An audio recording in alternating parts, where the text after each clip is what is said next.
5 kesalahan time management yang sering kamu lakukan. Aku sudah pernah sekolah di pondok pesantren selama 4 tahun dan juga kuliah selama 4 tahun, dan inilah 5 kesalahan time management yang sangat fatal untukku dan juga mungkin sering kamu lakukan sehingga kamu bisa mengatur waktu kamu lebih baik lagi dan nggak buang-buang waktu pada hal-hal yang nggak bermanfaat. Karena kamu mungkin pengen banget waktu kamu itu bermanfaat dan nggak sia-sia. Oleh karena itu aku buat video ini untuk kamu supaya kamu lebih gampang lagi mengatur waktu dan juga lebih bermanfaat lagi aktivitas-aktivitas kamu dalam seharian sehingga kamu nggak gampang untuk stres, burnout, dan semacamnya. Langsung aja tanpa basa-basi kita masuk ke poin pertama. Kesalahan yang sering banget kita lakukan dalam konteks time management adalah kurang tidur. Dulu aku berpikir bahwa begadang itu baik kalau misalkan kita begadangnya untuk hal-hal bermanfaat seperti belajar, bekerja, mendesain, dan semacamnya.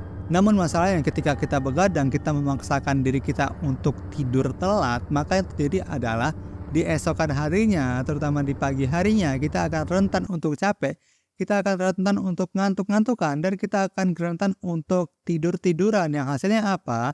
Yang hasilnya kita dalam pagi hari itu yang seharusnya kita bisa melakukan berbagai macam hal yang produktif, kita bisa melakukan berbagai macam hal yang bermanfaat lainnya, yang terjadi kita cuma tidur. Karena apa? Karena kita semalamnya begadang, karena semalamnya kita tidurnya telat yang menghasilkan hal tersebut. Oleh karena itu aku mulai sadar bahwa ketika kita pengen menjadi orang yang lebih produktif lagi di pagi hari, yang kita lakukan adalah malamnya kita bukan begadang mati-matian, malamnya kita bukan bekerja, belajar mati-matian, yang penting malam ini aku nggak boleh sia-siain waktu aku untuk tidur. Enggak, itu adalah pemikiran yang salah. Karena dengan pemikiran tersebut, kita akan melakukan begadang dan kita akan di pagi harinya seperti yang tadi aku katakan, kita kurang tidur yang berakibat kita akan lebih mudah tidur di pagi harinya. Lalu bagaimana cara mengatasinya? Ya sesimpel ketika kita di malam hari kita paling nggak tidur itu jam 11 sudah tidur. Karena aku pernah mendengar sebuah dosen nasihatin kita di kelas dan itu aku suka banget nasihatnya. Beliau berkata bahwa ketika kita ada pekerjaan dan kita sudah melebihi jam 11, kita tutup kerjaan kita tutup pelajaran kita lanjutin lagi besok harinya lagi. Mau sesibuk apapun itu, ketika sudah jam 11 lewat, kita paksakan diri kita untuk tidur, kita jangan lanjutin lagi karena maksimal ya jam 11 itu udah paling maksimal banget.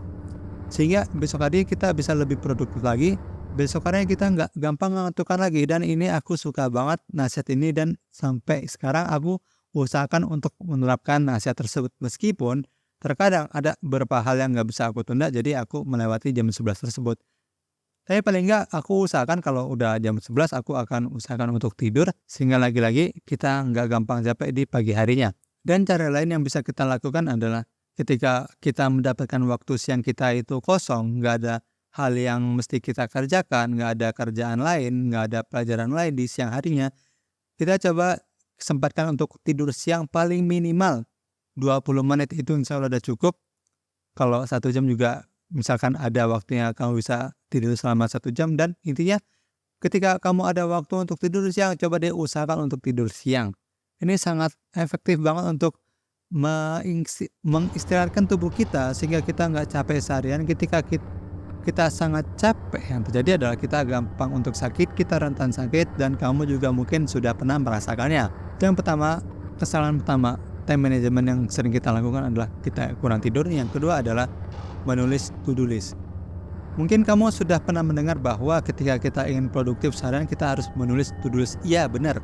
Dan kalau teman-teman perhatikan ada 2 tingkatan ketika menulis to-do list ini. Yang pertama, kita hanya menulis to-do list. 1. Kita mau scripting. 2. Kita mau editing. 3. Kita mau baca buku. 5. Kita mau olahraga dan semacamnya. Ini kita menulis to-do list. Dan dulu aku melakukan ini. Dan aku melakukan itu sebagai kesalahan di sekarang ini. Kenapa? Tingkatan yang lebih naik adalah, yang lebih atas adalah kita bukan cuma sekedar menulis to-do list, tapi kita menggunakan metode time blocking namanya. Apa itu? Time blocking ini simpelnya seperti mata pelajaran di sekolah kita. Ketika kita sekolah, mungkin kita merasakan bahwa kita jam 7 sampai jam 8 jadwalnya bahasa Indonesia. Jam 8 sampai jam 9 jadwalnya matematika dan semisalnya.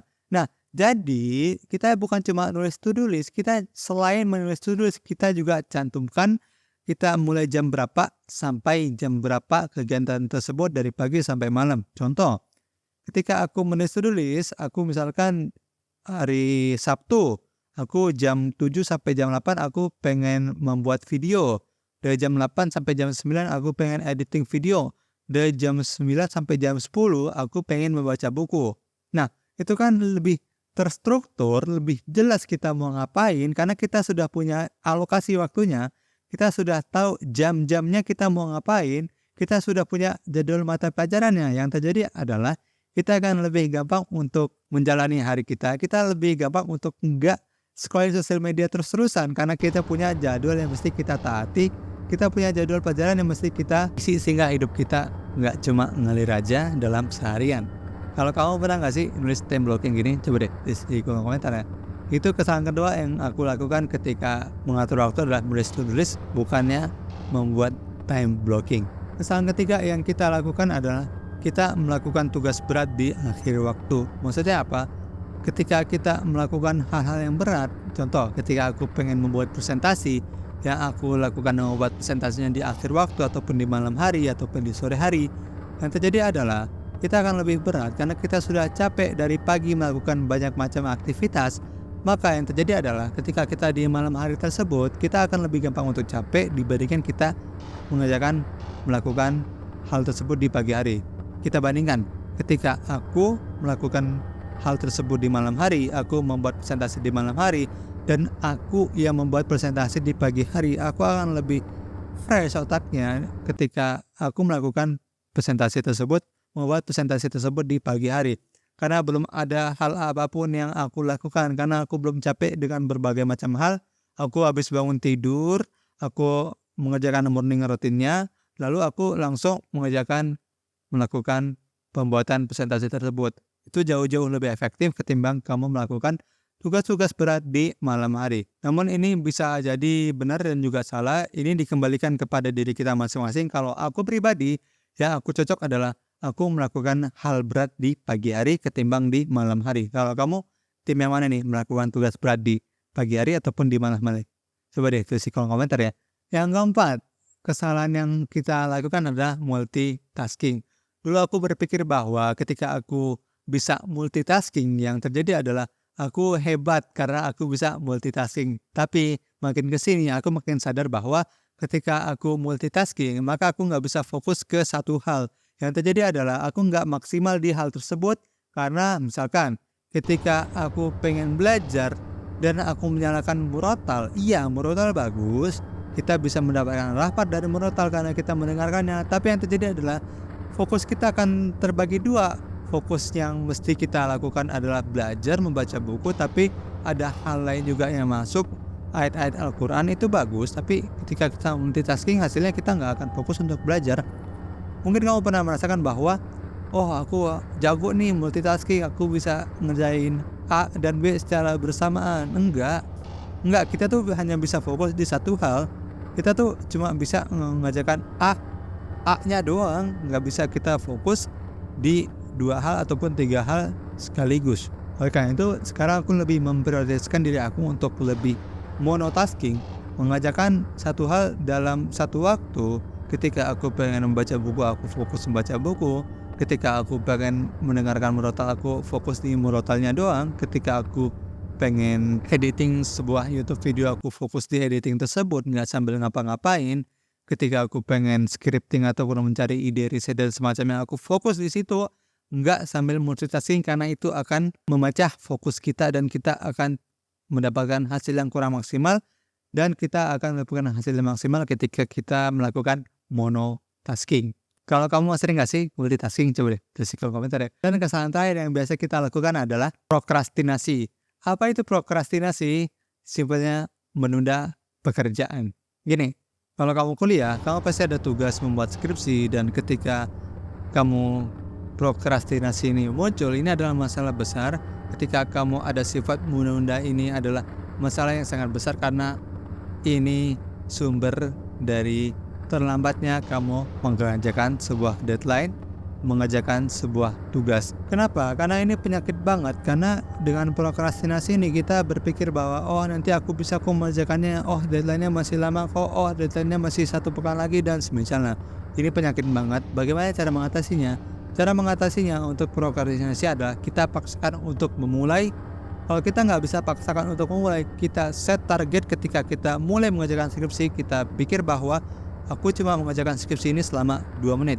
Kalau kamu sudah berpikir bahwa kamu mengerjakan skripsi tersebut selama 2 menit, maka yang terjadi adalah kamu lebih gampang untuk memulai. Dan yang terjadi adalah ketika kamu gampang untuk memulai, kamu akan lebih gampang untuk lama-lama di pekerjaan tersebut. Karena tantangan kita dalam prokrastinasi adalah simple memulai. Kalau kita bisa memulai, kita bisa untuk mengalahkan prokrastinasi tersebut dan kita kembali untuk bisa mengerjakan tugas-tugas yang mana kita pikir itu susah. Kita pikir bikin skripsi itu susah, itu karena kita susah untuk memulai. Kita pikir membuat konten itu susah karena kita susah untuk memulai. Kita berpikiran nanti, dan nanti. Itu tuh 5 kesalahan yang bisa kita lakukan dalam time management. Kalau kamu seringnya yang mana nih? Yang 1, 2, 3 atau yang kelima? Coba deh tulis di kolom komentar ya. Sekian konten kali ini, semoga bermanfaat. Kita ketemu lagi di konten selanjutnya. Bye-bye, terima kasih telah menonton. Oh ya, buat kamu yang masih suka bosanan dalam membaca buku, aku sudah siapin video buat kamu. Silahkan klik link di sebelah kiri sini ya.